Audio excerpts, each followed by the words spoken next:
Who would have thought that these two metals, gold and silver, would have an enemy? But indeed they do, and it is an enemy that we should violently oppose.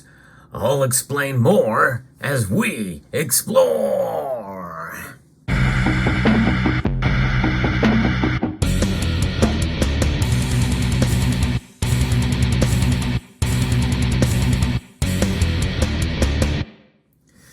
For those of you who have been accumulating these metals for quite a number of years, or even just recently, you probably understand that gold and silver indeed are money. They are sound money, money that transcends space and time. Yes, indeed, and it has survived empires, epochs, and cultures, and generations. I think it's amazing that gold and silver have stood the test of time for as long as they have, in spite of all the technological advances that we see today. In the end, there's still a growing number in our population, not only in the West, but around the world, that see the importance of gold and silver. In fact, even nation states see this. They understand the value of these metals, especially gold, as they store it up. Yes, indeed, to protect against the enemy of gold and silver. You know, you've heard the term about enemies and friends, right? And the enemy of my enemy is my friend. Well, it's much more simple than that, because the enemy of debt is our friend in this case, and debt is that enemy. And what represents debt?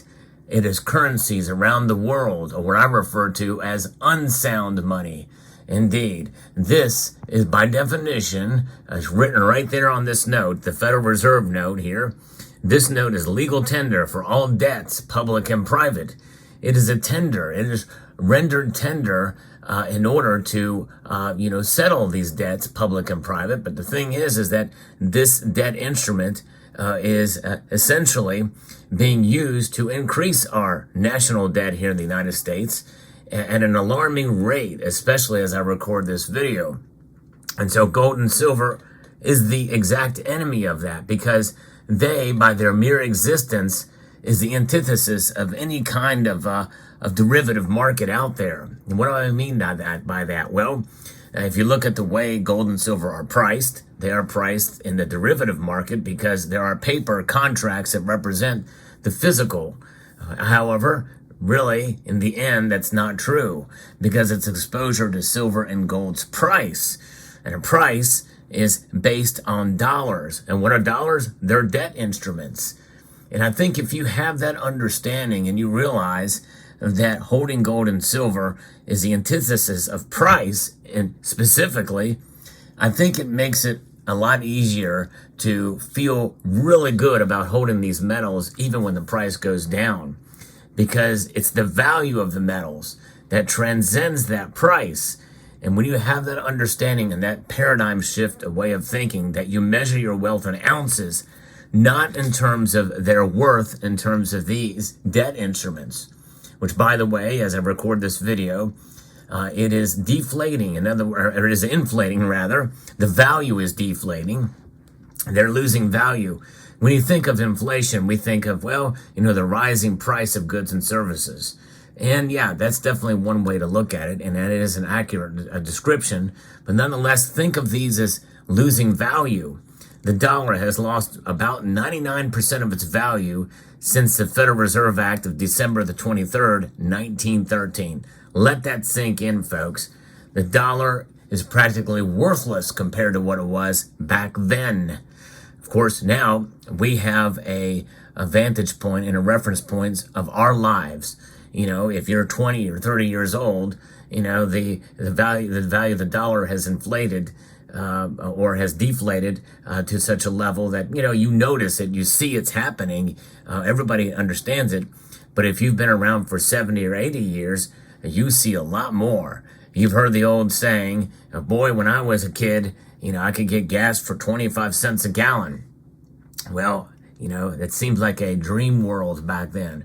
But it's insane how much it's lost value. And of course, people say, well, the dollar's lost value, so we have inflation.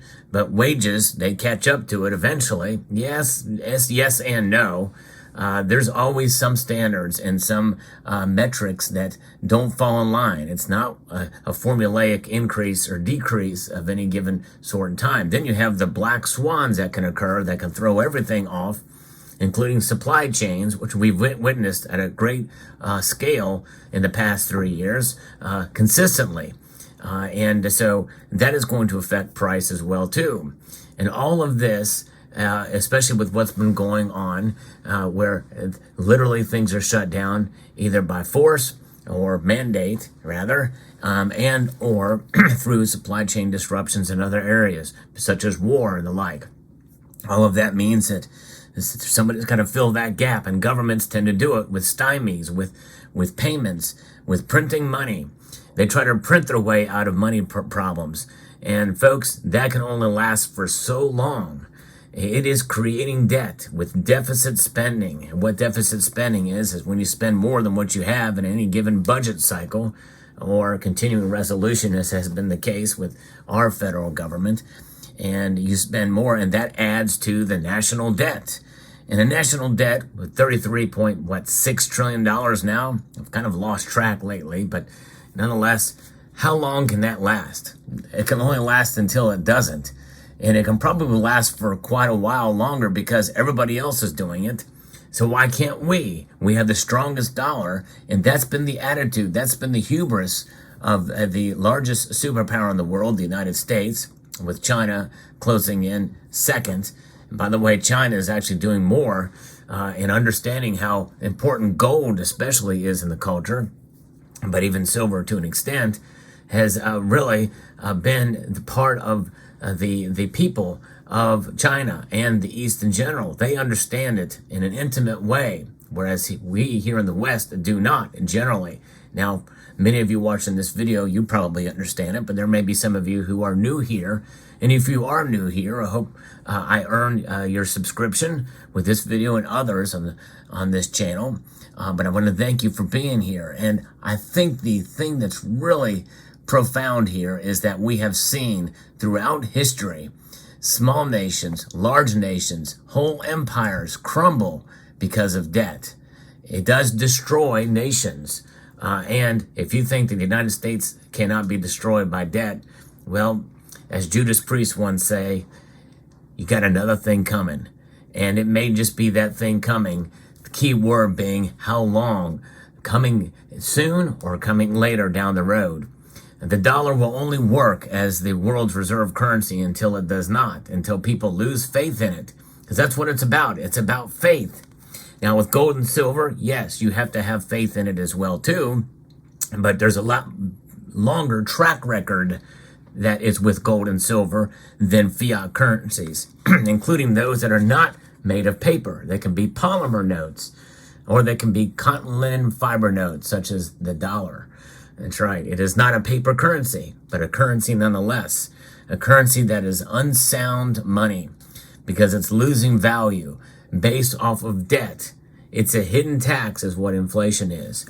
When you hold gold and silver in your possession, you are freeze framing value, a value proposition that will defy the markets in due course.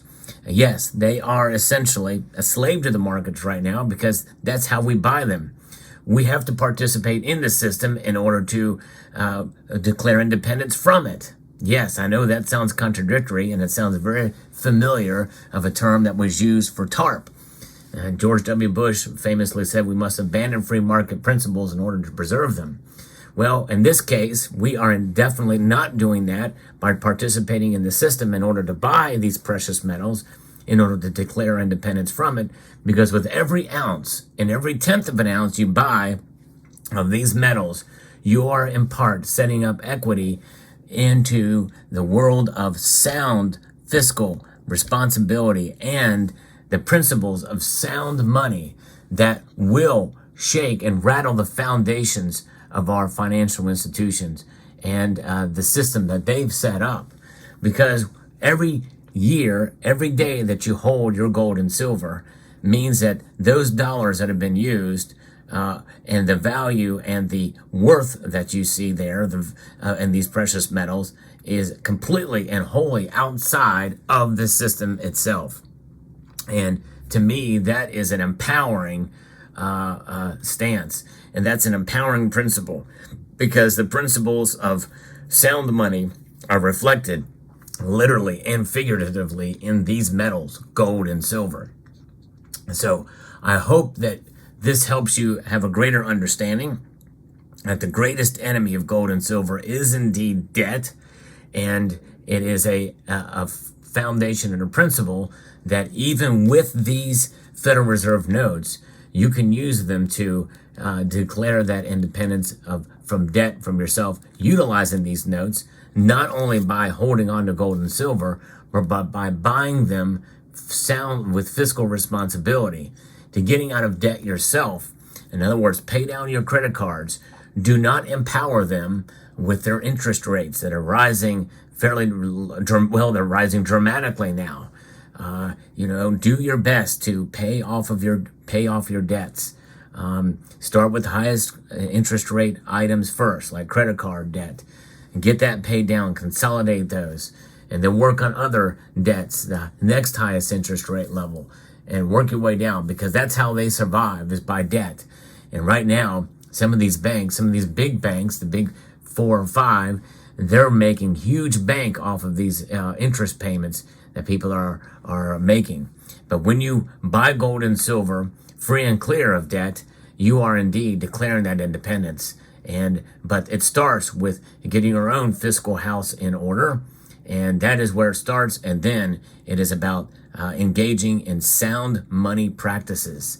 And so that's how you do it. Let me know what your thoughts are down in the comment section below. I hope you found this video informative, insightful, and educational. I would like to extend a multitude of gratitude to you all for taking the time to watch, and to encourage you to please rate, share, comment, and subscribe.